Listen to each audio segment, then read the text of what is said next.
Bom dia, meus irmãos, meus amigos aqui do nosso grupo, Grãozinhos no Caminho, do nosso canal do YouTube. Sejam todos bem-vindos mais uma vez, mais uma segunda-feira, uma nova semana começando, ao nosso pequeno estudo, a nossa leitura diária do Evangelho segundo o Espiritismo, do Livro dos Espíritos, nossos grãozinhos no caminho dessa segunda-feira. E vamos iniciar com a nossa oração, pedindo ao Pai a compreensão, a boa intuição, as boas orientações e a nossa proteção para o nosso dia, para a nossa semana que está começando, né? E agradecendo a Ele por estarmos aqui mais uma vez para aprender um pouquinho todos juntos.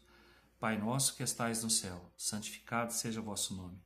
Venha a nós o vosso reino, seja feita a vossa vontade, assim na terra como no céu. O pão nosso de cada dia nos dai hoje, Senhor. Perdoai nossas dívidas, assim como nós perdoamos os nossos devedores. Perdoai nossas ofensas, assim como nós perdoamos a quem nos tem ofendido. E não nos deixeis cair em tentação, mas livrai-nos de todo o mal, que assim seja. O Evangelho traz para a gente hoje o capítulo 16 ainda, não se pode servir a Deus e a Mamon, utilidade providencial da fortuna, provas da riqueza e da miséria. Se a riqueza devesse ser um obstáculo absoluto à salvação daqueles que a possuem, assim como se poderia inferir de certas palavras de Jesus interpretadas segundo a letra e não segundo o espírito, Deus, que a dispensa, teria colocado nas mãos de alguns um instrumento de perdição sem recursos, pensamento que repugne na razão. A riqueza, sem dúvida, é uma prova muito difícil, mais perigosa que a miséria pelos seus arrastamentos, as tentações que dá e a fascinação que exerce. É o excitante supremo do orgulho, do egoísmo e da vida sensual. É o laço mais poderoso que liga o homem à terra e afasta seus pensamentos do céu. Produz uma tal vertigem que se vê frequentemente aquele que passa da miséria à fortuna esquecer depressa a sua primeira posição, aqueles que o dotaram, aqueles que o ajudaram, e tornar-se insensível, egoísta e vão. Mas do fato de tornar o caminho difícil, não se segue que o torne impossível e não possa tornar-se um meio de salvação nas mãos daquele que dela sabe se servir, como certos venenos podem devolver à saúde se são empregados a propósito e com discernimento. Quando Jesus disse ao jovem que o interrogou sobre os meios de ganhar a vida eterna, desfazei-vos de todos os vossos bens e segui-me, ele não entendia estabelecer como princípio absoluto que cada um deva se despojar daquilo que possui e que a salvação só tem esse preço, mas mostrar que o apego aos bens terrestres é um obstáculo à salvação. Esse jovem, com efeito, se acreditava quite, porque tinha observado certos mandamentos, e todavia recua ante a ideia de abandonar seus bens. Seu desejo de obter a vida eterna não ia até esse sacrifício. A proposição que Jesus lhe fez era uma prova decisiva para pôr a descoberto o fundo do seu pensamento. Ele podia, sem dúvida, ser um perfeito homem honesto, segundo o mundo, não fazer mal a ninguém, não maldizer seu próximo, não ser vão nem orgulhoso, honrar a seu pai e a sua mãe. Mas não tinha verdadeira caridade, porque sua virtude não ia até a abnegação. Eis o que Jesus quis demonstrar. Era uma aplicação do princípio: fora da caridade não há salvação. Eu vou parar aqui, gente. Por quê? Vamos discutir um pouquinho sobre isso aqui, né? Se Deus deu a riqueza para alguns, né, foi uma prova, né, para testar a força que eles tinham de resistir ao mau uso dessa riqueza, né, às tentações do mundo, à avareza, à cobiça, à vaidade, ao orgulho, não é? Então, são provas. A riqueza tem provas que nos fazem cair mais facilmente, né? Deus dá a riqueza para ver a nossa capacidade, né, de fazer o bem com aquilo que Ele nos deu.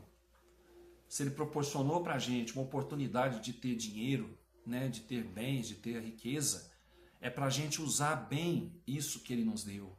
É para ver se a gente pode, com sabedoria, fazer a caridade, né? Porque Ele não ia colocar uma prova difícil na vida de alguém que fosse levar aquela pessoa sempre à perdição, que fosse definida como perdição. A riqueza não é perdição. Perdição é o que nós temos no nosso interior, né, em utilizar mal essa riqueza. A riqueza é um benefício. Sem a riqueza não haveria trabalho, não haveria evolução, não haveria progresso, não é? Então, há necessidade sim da riqueza. A riqueza proporciona tudo isso, proporciona trabalho, progresso, avanço da ciência. A riqueza proporciona isso tudo. Isso não quer dizer que a riqueza seja um caminho da perdição. Ela proporciona também o caminho da perdição, mas isso vai de cada um, do livre-arbítrio de cada um, da sabedoria de cada um em utilizar bem a riqueza que tem. Não quer dizer que a riqueza é o caminho errado, é o caminho do mal. Não. Quem sabe utilizar bem a riqueza que tem, está no caminho certo. Tá bom? Livro dos Espíritos, nós vamos continuar falando sobre isso amanhã, tá? Livro dos Espíritos traz para a gente hoje a questão 1016. Os Espíritos disseram habitar o quarto, o quinto céu, etc. Que entendiam por isso? Vós lhes perguntais qual céu habitam, porque tendes a ideia de vários céus colocados como os andares de uma casa. Então vos respondem segundo vossa linguagem, mas para eles essas palavras, quarto, quinto, céu, exprimem diferentes graus de depuração e, por conseguinte, de felicidade. É absolutamente como quando se pergunta a um espírito se ele está no inferno. Se é infeliz, dirá sim, porque para ele inferno é sinônimo de sofrimento. Mas ele sabe muito bem que não se trata de uma fornalha. Um pagão teria dito que estava no Tártaro. É o mesmo que outras expressões análogas, tais como cidade das flores, cidade dos eleitos, primeira, segunda ou terceira esfera, etc., que não são senão alegorias empregadas por certos espíritos, seja como figuras, seja algumas vezes por ignorância da realidade das coisas e mesmo das mais simples noções científicas. Gente, o que eu entendo aqui, nesse caso de quarto, quinto céu, terceiro, quarto, quinto céu, são as escalas de progresso. Não é? É que a Terra, como planeta de provas e expiação, então tem o planeta anterior, né? Tem o anterior. Depois tem a Terra como provas e expiações. Depois tem os planetas que vão progredindo, que os espíritos vão progredindo e vão habitando esses mundos superiores. Então, não existe terceiro céu, quarto céu, quinto céu, não existe. São escalas de acordo com a evolução do espírito, tá? Um espírito está aqui, ó, na terceira dimensão nossa aqui, que é o planeta de provas e expiações. Aí ele vai para um planeta de regeneração, não é? E assim sucessivamente. Então não existe essa coisa de primeiro céu, segundo céu, terceiro. Não existe essa coisa de inferno. O céu está acima, o inferno está abaixo. Não. O universo, ele não é acima e abaixo. Ele é um todo. Ele é um todo.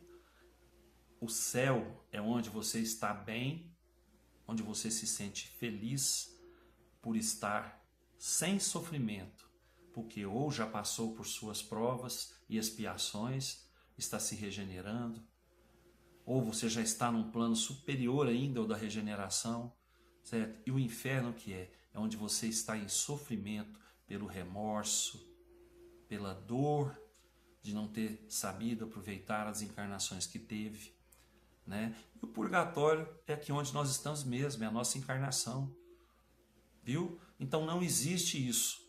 Os espíritos trouxeram isso para a gente, tá bom? Desejo a todos aí uma ótima segunda-feira, uma ótima semana, com muita luz, muita paz, muita saúde, muito amor no coração, muito trabalho para nós. Que Jesus nos abençoe. Até amanhã, se Deus quiser, e eu tenho certeza que Ele quer. Fiquem com Deus. Beijo no coração, pessoal.